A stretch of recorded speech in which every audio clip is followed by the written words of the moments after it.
हिंदू धर्म ग्रंथों में क्या कुछ लिखा हुआ है और कैसी कैसी बातें लिखी हुई हैं वो आप भी देखें। बड़ी मज़ेदार चीज़ है। ये है पद्म पुराण। गीता प्रेस ने इस चीज़ को नहीं छापा है। बहुत सी बातें गीता प्रेस ने, जो गीता प्रेस से धार्मिक पुस्तकें छपती हैं, तो बहुत सी बातें गीता प्रेस जो किताब छाप रही है उसको निकाल के बाहर कर दी हैं। उनमें से एक ये भी है जो आपके सामने पढ़ा जा रहा है। ये है पद्म पुराण का अध्याय 112। आप देख सकते हैं ये कहानी जो है पद्म पुराण के अंग्रेज़ी अनुवाद का अध्याय 112 से है। देखते हैं, ये कहानी है शोन और उसकी पत्नी कला की। यहाँ लिखा है कि इस अध्याय का संस्कृत पाठ उपलब्ध है। आगे है कि शंभू ने कहा, बड़ी मज़े की चीज़ है, देखेंगे तो समझेंगे कि हिंदू धर्म ग्रंथों में क्या कुछ लिखा हुआ रहता है, क्या क्या लिखा है, कितनी गंदी गंदी चीज़ें लिखी हुई हैं। तो आप देखें कि यहाँ लिखा है कि अब मैं तुम्हें एक स्त्री का दूसरा वृत्तांत भी सुनाता हूँ। शंभू कहते हैं उस महादेव जी को, मैं तुम्हें बताता हूँ कि शिव के नाम के उच्चारण से देवरात की पुत्री ने क्या प्राप्त किया। देवरात की युवा अत्यंत सुंदर पुत्री धनंजय के पुत्र बुद्धिमान शोन की पत्नी थी। वे दोनों स्वयं भी केवल पुण्य पुण्य कर्म में तत्पर और सदाचारी थे। जब वे गंगा के में स्नान करने गए तो उन्हें एक खजाना मिला। जब वे नदी के किनारे से मिट्टी लाने गए जो धारा के कारण गिर गई थी, तो उन्होंने मिट्टी का एक ढेला लिया और एक बड़ा चांदी का घड़ा देखा जिस पर एक पत्थर लगा हुआ था, यानी एक पत्थर से ढका हुआ था। तब शौन ने अपनी प्रिय पत्नी से ये शब्द कहे, हमें कैसे कार्य करने चाहिए, हमें क्या करना चाहिए जो हमारे लिए फ़ायदेमंद हो।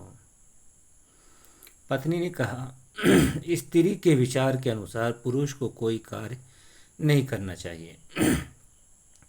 पुरुष को अपना प्रिय या अन्य किसी प्रकार का रहस्य भी किसी से साझा नहीं करना चाहिए। यदि स्त्री के पास कोई खजाना दिखाई दे तो ऐसे शब्दों के समूह से उस स्त्री को धोखा देना चाहिए।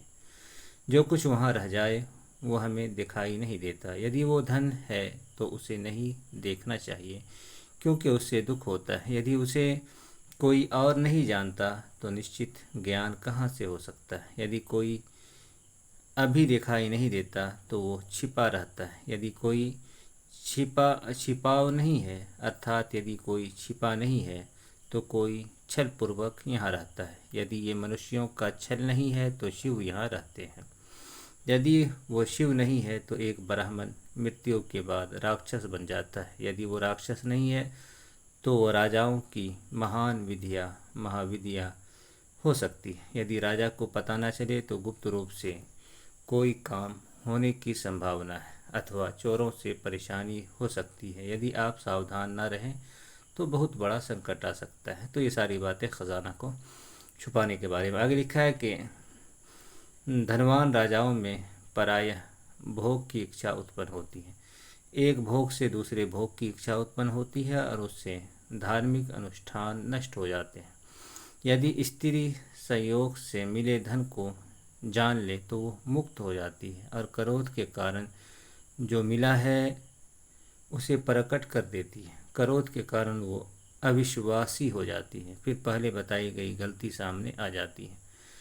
परिचित व्यक्ति पर विश्वास किया जाता है, उसके साथ यात्रा की जाती है या किसी और पर मन लगाया जाता है। विश्वास के कारण स्त्रियों में अनेक प्रकार के कार्य संभव होते हैं। किसी भी युवक को देखते ही उसके प्रति प्रेम हो जाता है। प्रेम के कारण संपर्क होता है और संपर्क के कारण मैथुन होता है। देखें,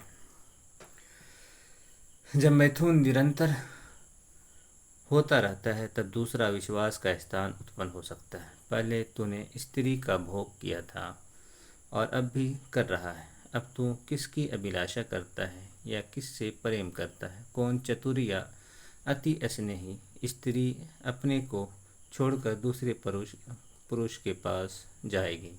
यदि आज तुम वही बातें कहोगे जो उसने उससे कही थी तो मैं तुम्हें ये सब बताऊंगा, अन्यथा मैं कोई भी बात नहीं कहूँगा। इतनी दृष्टता प्राप्त होने पर इसी प्रकार रूप परिवर्तन के कारण वो जो भी धन ले सकती है उसे लेकर स्वतंत्र व्यवहार करेगी। वो उसे मरवा कर उस धन को लेकर उसे फेंकवा देगी। अपनी मृत्यु से पहले पति के मर जाने पर उसे अग्नि में प्रवेश नहीं करना चाहेगी, ये सोचकर कि मेरे वैधव्य में ये सारा धन मेरे धर्म पुण्य के काम आएगा। अभी देखिए, यहाँ से जो जितनी बातें मैं आपके सामने अभी पढ़ा था वो असल में ये जो अब पढ़ रहा हूँ उसके लिए पढ़ा था। अब ज़रा देखें कि यहाँ से कितनी गंदी बात सामने आती है, कितना गंदा लिखा हुआ है कि सुनने वाले भी शर्म से सर को झुका ले।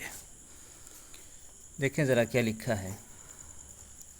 23 से 33 मंत्र होगा। लिखा है कि इस प्रकार मन में निश्चय करके जब विधवापन आ जाता है तब दिन में या रात में जब उसे योनि में खुजली होती है अर्थात मैथुन की इच्छा होती है, तब वो एकांत स्थान में जाकर वस्त्र उतार कर दुखी होकर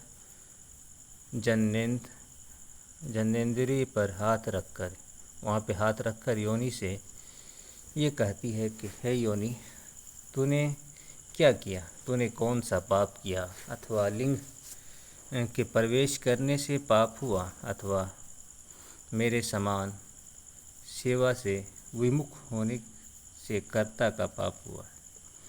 तब भी खुजली होने पर वो योनि में उंगली डालती है, देखें, और खुजली के कारण उसके पश्चात वो विचित्र हरकतें करती है।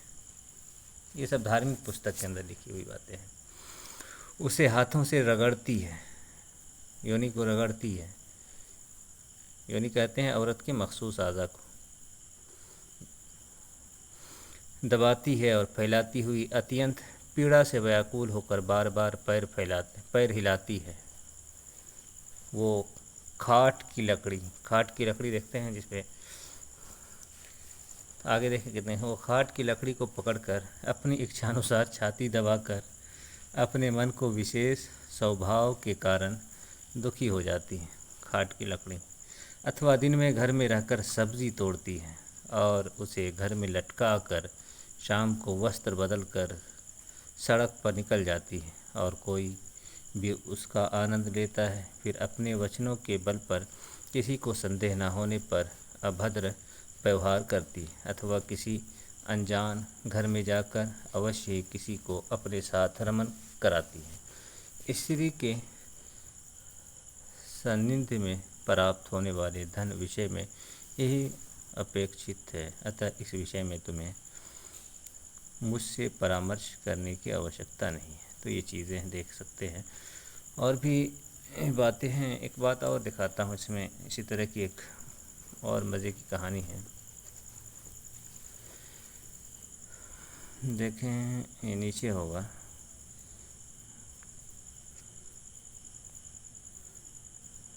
वो भी इसी के अंदर है, इसी अध्याय में है।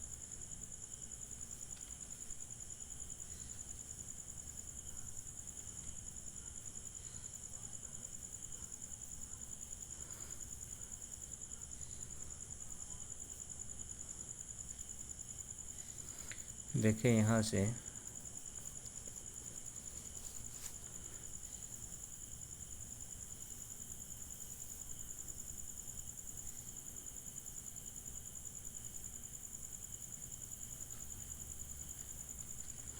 वैसे आप ये चीज़ गूगल पे लिख करके या इतना लिख देंगे कि पद्म पुराण अध्याय 112 तो उसमें भी आ जाएगा, न तो सोन और उसकी पत्नी कला की कहानी, तो इसे इतना भी लिखेंगे तो उसमें भी ये बात आ जाएगी। तो ये पूरा अध्याय पढ़ेंगे तो बड़ी मज़े का अध्याय है।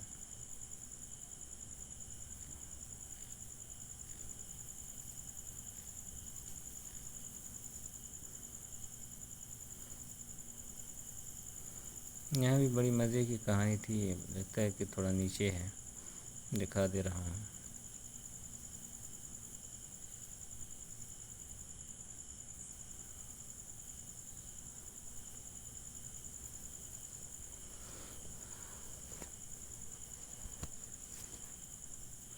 ये कहानी ऊपर से आ रही है।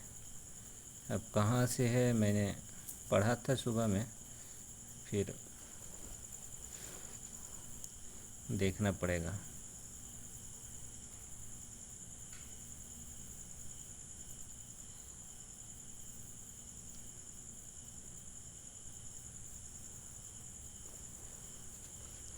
इसमें ये है कहानी कि एक नंगा ब्राह्मण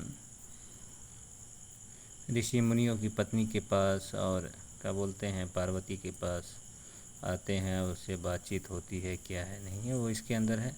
आप देख सकते हैं। असल में पूरा खुला हुआ नहीं, थोड़ा सा दिख रहा है, तो उसमें वो चीज़ देखने में थोड़ी सी परेशानी हो रही है।